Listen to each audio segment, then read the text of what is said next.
A very good evening to you. I'm Lisa Lord, and in our headlines, a 24-hour polyclinic to start come July 1st. Barbados looking to set up links for cooperation with Morocco.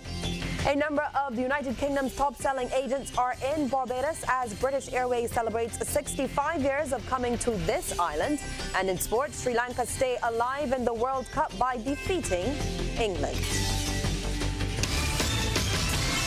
Broadcasting from our studios in the Pine St. Michael, this is CBC Newsnight, starting now.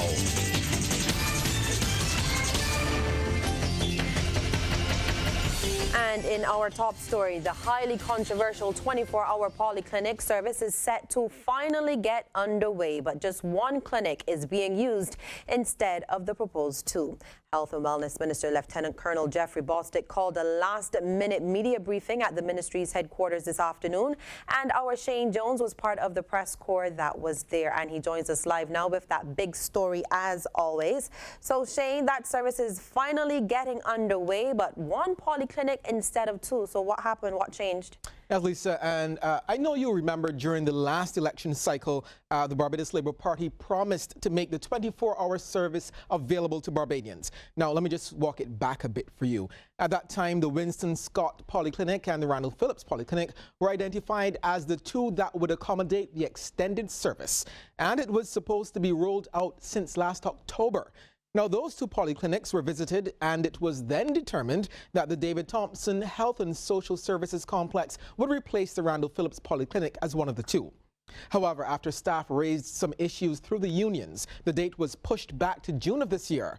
But as we know, and as we've been covering, more issues arose, transportation and safety of staff being chief among them. And the start date was again missed. However, Minister Bostic called a quick briefing today to tell us that after more extensive talks with the unions, a recommendation was made which was accepted by Cabinet. We decided that we are going to concentrate all of our resources in one polyclinic so that we can have this service started on the 1st of July. And that polyclinic is the Winston Scott Polyclinic. We are doing this out of the interests of the people of Barbados who are expecting that this service will be operationalized on their behalf. And so I'm very happy to report that everything is in order for the start of this service on the 1st of July. Now, Lisa, there's been a lot of talk about who would actually be working these graveyard shifts once the 24-hour rotation comes into effect. Well, Mr. Bostic revealed that his ministry was able to get a number of posts created to facilitate the service. We actually recruited about 8 doctors, 14 nurses, and some other personnel, orderlies, medical record staff, and so on.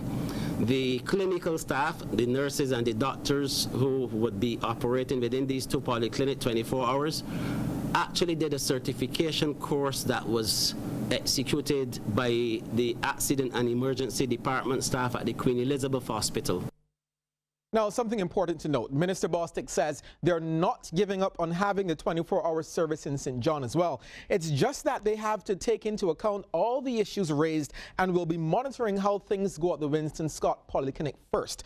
Lisa, he added that it's not just about ticking off election promises, but more about providing Barbadians with a service that is necessary, as well as taking some of the pressure off of the burdened Queen Elizabeth Hospital.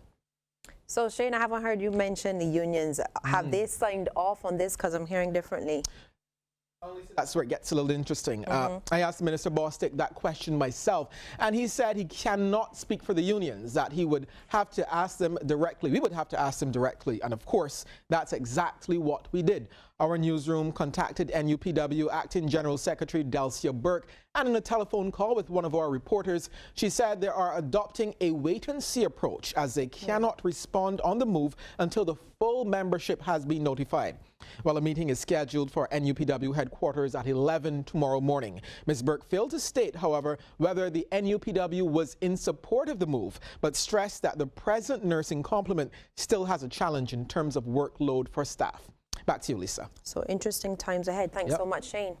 Well, fresh off the lifting of visa requirements on nationals from Morocco, Barbados is moving to create linkages in areas of potential cooperation. The country is one of 8 on the African continent for which Barbados is now offering visa-free entry. Prime Minister Mia Amor Motley says the two can be hubs for their respective regions.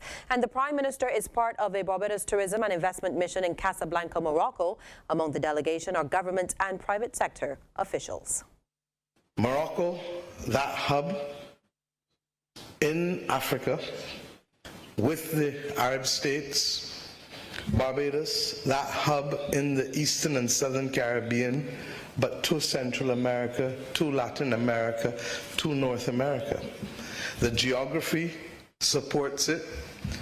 We are 3,400 miles apart. It is about the same time to fly here, or let me put it differently. We can get to Morocco quicker than we can get to London, even though there are 27 flights a week from London to Barbados. And Ms. Motley credited Barbadian professionals who traveled at their own expense to Morocco, adding that discussions will be held on investing in Barbados. Now, scientific research has been identified as another area in which the two countries can cooperate. And to be able to have pharmaceuticals that are developed for our DNA profile, not for any and every person. It is almost like believing that every drug has a one-size-fits-all efficacy, which is not true.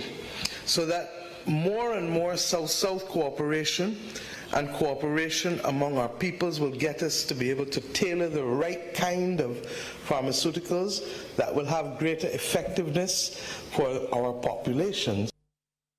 And just some information for you on Morocco. It is a North African country bordering the Atlantic Ocean and Mediterranean Sea. Its main industries are phosphate rock mining and processing, food processing, leather goods, textiles, selling of arts and craft, construction, and tourism. Now, GDP per capita in Morocco is expected to be $3,300 by the end of this quarter.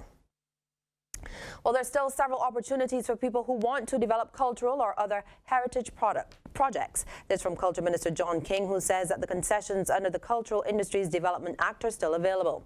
The minister's comments come as he acknowledges that Barbadians are starting to understand the importance of heritage to the local economy.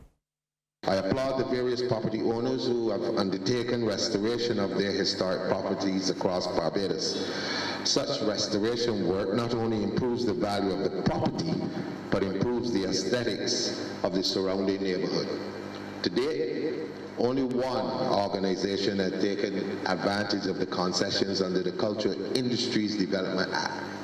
I will be asking the NCF to intensify its efforts to make the heritage sector more aware of the provisions of the Act for heritage properties. And Minister King also outlined a number of projects he wanted the newly formed Heritage Committee to pursue. Among these is a closer relationship with Africa. I want to see a maintenance schedule developed for the properties, one that engages all relevant parties. In addition, I'm interested in the committee working alongside my ministry on the following initiatives: the redevelopment of the Rock Hall Freedom Village, St. Thomas, the development of the Newton Burial Ground, a revision of the Relics and Antiquities Bill. That needs to be done.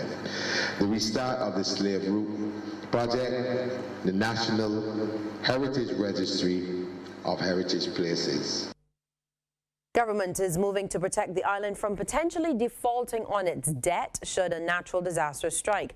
This was disclosed in the Senate today by Minister of Innovation, Science and Smart Technology, Senator Kay McConney, as the debt holder approval of Debt Restructuring Amendment Bill 2019 was debated. Now, with the natural disaster clause, the government would have the option to suspend payments to creditors for a period of up to 2 years, although interest would still accrue.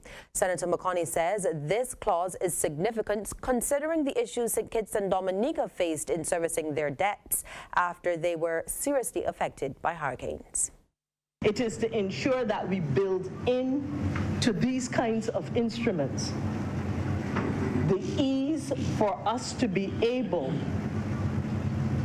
to borrow if we have to, but to use that to deal with whatever devastation and whatever critical treatment to the basic necessities and needs of the people without feeling the pain of our neighbors, and that those persons who are creditors can feel secure that they will be paid and that interest will be still accumulating during any time that payment has to be suspended. Opposition Senator Crystal Drakes is proposing that Barbados take a closer look at its monetary policy. She is suggesting that a study can be done on how the Barbados dollar would perform under different policy regimes. Currently, the Barbados dollar is pegged to the US dollar, but given the island's financial troubles, there have been suggestions that this should be changed. Noting that she is not advocating for any specific changes, Senator Drake says a deeper examination of monetary policy is badly needed. If you're going to move away from the current situation, that is the intention. Everyone agrees on that. I think that you should understand under all various scenarios where your opportunity lies. And if you don't ask a question and seek to look at where you may be losing more than you're gaining because of something you've always done, I don't know if we're really then serious about transformation in the next 20 to 30 years in Barbados. Well, yet another political figure is calling for a return to more community-based solutions in fighting social ills. This time it came from opposition Senator Caswell Franklin during debate in the Senate today on the National Council on Substance Abuse Amendment Bill 2019. Senator Franklin, who has a history with that entity, says over the years its approach has changed. He says what is needed now more than ever is a return to community-building efforts. It needs help, and I really feel it should not be under the Ministry of Home Affairs anymore. It should really be part of the Community Development Program and put it under the Youth, Ministry of Youth or whatever else they have, and get back into rebuilding our communities, sir. What these guys were doing is vital, and I'm sure we would have had a lot of intervention before we reach the stage where now every day you hear that somebody getting shot over some nonsense. And a lot of it, sir, trust me, has to do with drugs. And in response, Parliamentary Secretary in the Ministry of Education, Technological and Vocational Training, Senator Dr. Ramel Springer, agreed that more community engagement is needed. He says the council has proved useful over the years and could potentially have much greater impact. I think it becomes even more important that organizations such as this one be allowed to continue to do their work and be strengthened. If changing the name strengthens the organization, or any other amendments in the future will strengthen the organization to address these problems, then I also support that. Because we need to do something about what is going on in our communities today, what is happening to our young men and our young women. Former Prime Minister Owen Arthur will represent the Barbados government at the state funeral for former Jamaican Prime Minister Edward Seaga. Prime Minister Mia Amor-Motley has extended the invitation to Mr. Arthur, who graciously accepted. Mr. Seaga's body will be interred at Jamaica's National Heroes Park following his funeral service at the Cathedral of the Most Trinity on North Street in Kingston at noon on Sunday. Local consumers of the popular Ragu brand of pasta sauces are being advised of a voluntary recall of some of the products. These are the Ragu Chunky Tomato, Garlic and Onion 45 and 66 ounce size, the Ragu Old World Style Traditional 66 ounce, and the Ragu Old World Style Meat 66 ounce with best by dates that extend through June next year. The U.S. Food and Drug Administration announced the voluntary recall, citing that these particular products may contain fragments of plastics. Now, this recall is being supported by the local Department of Commerce and Consumer Affairs, or DCCA, which has advised the public not to consume any of the mentioned products that carry best by dates extending through June 2020. Now, for more information, the DCCA may be contacted by calling 535-7000 or emailing commerce.ca@barbadosgov.bp. Well, this year marks 65 years since the launch of the first ever British Airways one-stop flight from London to Barbados, and the airline is celebrating on the island with a mega fam, which started on Tuesday and will run until the 25th. Now, the mega fam program is designed to reward 65 of the UK's top-selling agents with some of the island's best experiences. These will include tours of Bridgetown, thrilling water sports, catamaran cruising, and a number of opportunities to taste the island's renowned rum. Oceans Hotel hosted a dinner for Mega Fam Group that is staying at Seabreeze Beach House. Senior Business Development Officer of the BTMI's UK office, Mark McCollin, says the BTMI invited 65 agents to have a fantastic experience.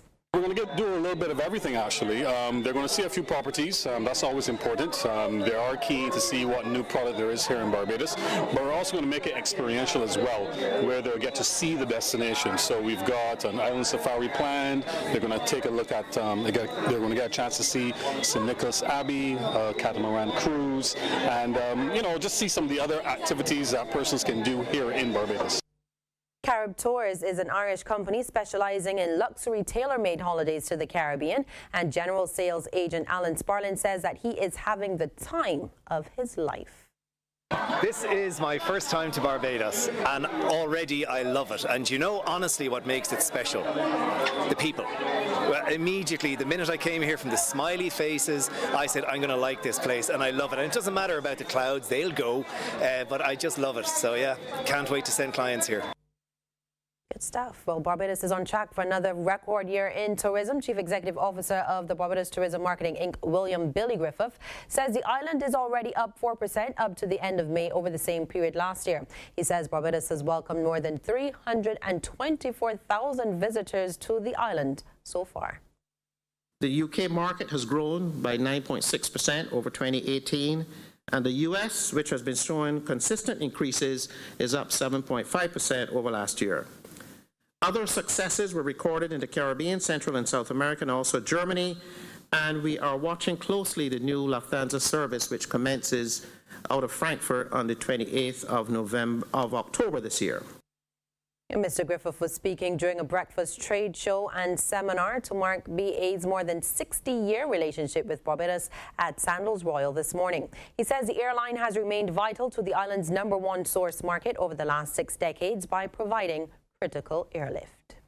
Last year alone, 225,519,000 of our 681,000 visitor arrivals came from the UK. And that represented a 33% market share. This share from the UK market alone contributes approximately US dollars 400 million in visitor expenditure to the island annually. So thank you very much for that excellent contribution to the Barbadian economy.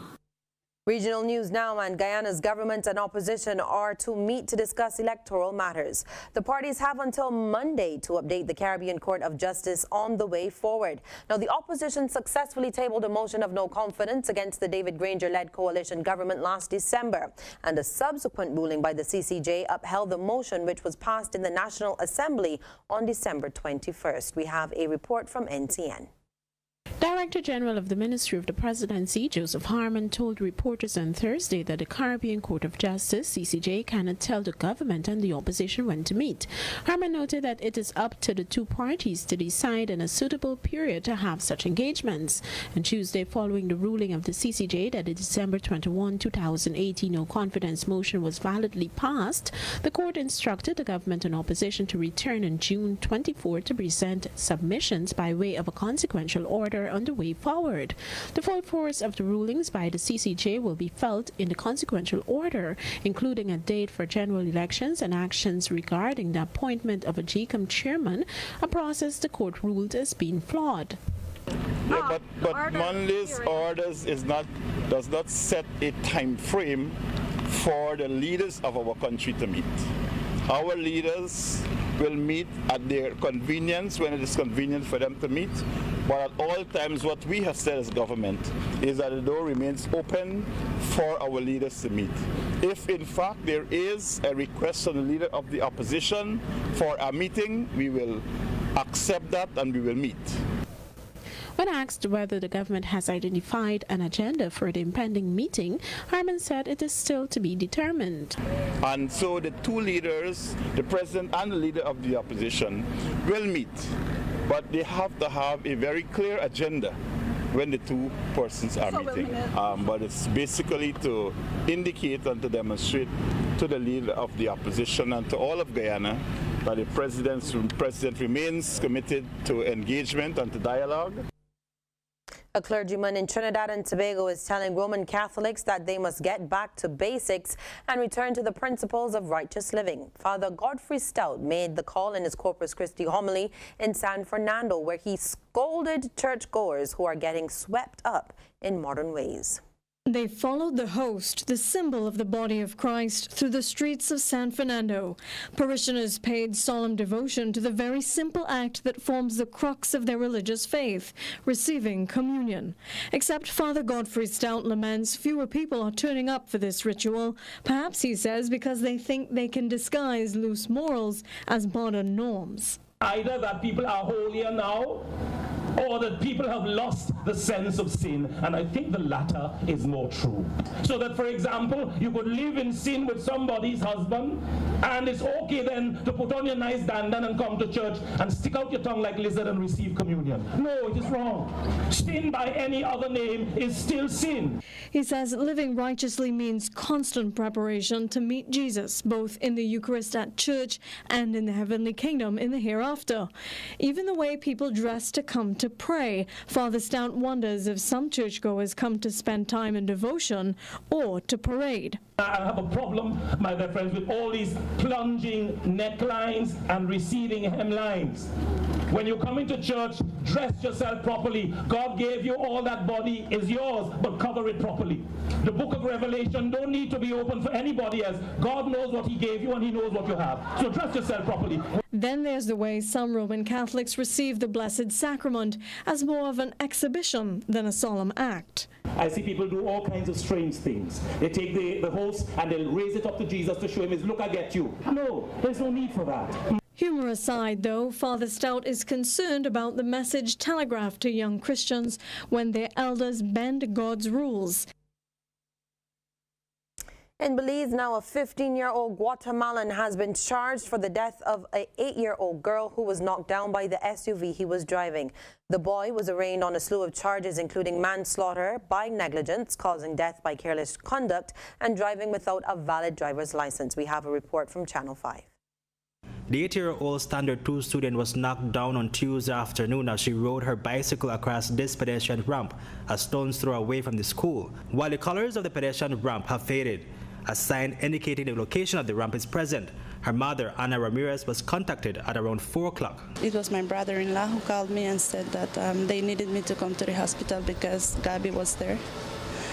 But that is all they told him from the school, and we didn't know what was happening. Ramirez rushed to the Western Regional Hospital where she would learn that her daughter was fighting for her life. Gabby, as she was affectionately known, had left school en route to her house, and upon crossing the ramp, she was struck by the SUV. She was crossing a pedestrian ramp, going home from school, and he hit her on her bicycle. I understand that he hit the back wheel of the bicycle and just threw her right off. One of the witnesses just said that she was almost out of the ramp when he hit her, but she was still on it. Gabriela received severe head and body injuries, including a fractured skull and ribs, as well as internal damages.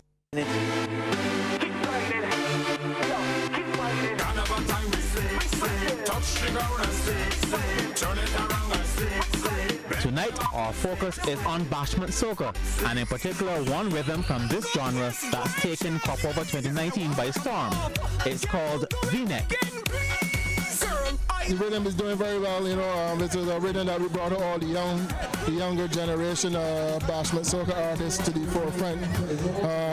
We were very lucky that most of them, 4 to 5, got to the bashment soca semis, which is a feat in Barbados, really. It was a good cast. We got Mole, we got Eskil, Lil Rick, Underdog, hard cast, so I wasn't surprised at all. A number of the artists also made the International Bashment Soca Finals. Many of them have contributed to their own success. The rhythm came about with Lil Rick doing the drums as first, and then I came out and lace up. And then we invite some writers like SK and Lil Rick got together and started writing most of the songs. More wrote his song himself, but on the dog, Lil Rick, SK did collaborated in the writing. I did the music. Kids came together, man, vibes. Now could this be the one to take the genre to the next level? It's doing very well outside. It's doing well in Trinidad right now. I understand that the Rick is playing a lot, and the video is playing a lot too as well. Hopefully I will reach some other shows like International Billboard just now. The producer says there's a growing demand for Barbadian musical skills around the world. Musicians and stuff like what we're doing. I play in the #1 band right now, which is Marshall Montano Mounts band. So it goes hand in hand, you know, music, production, everything. Yeah, well, I just want to big up CBC TV. You don't know Barbados, we love you. Up to the max one time, yeah? CBC TV, tap the screen. Now for our Kaduma band launch with a difference. We wanted to find a balance between getting the costumes out there into the public, but still bringing it closer to the community.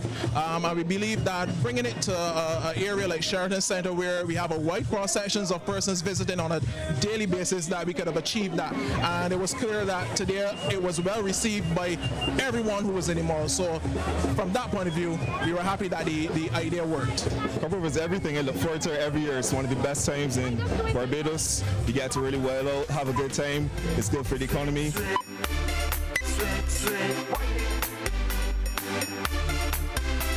All the girls in the gym right now. Keep grinding.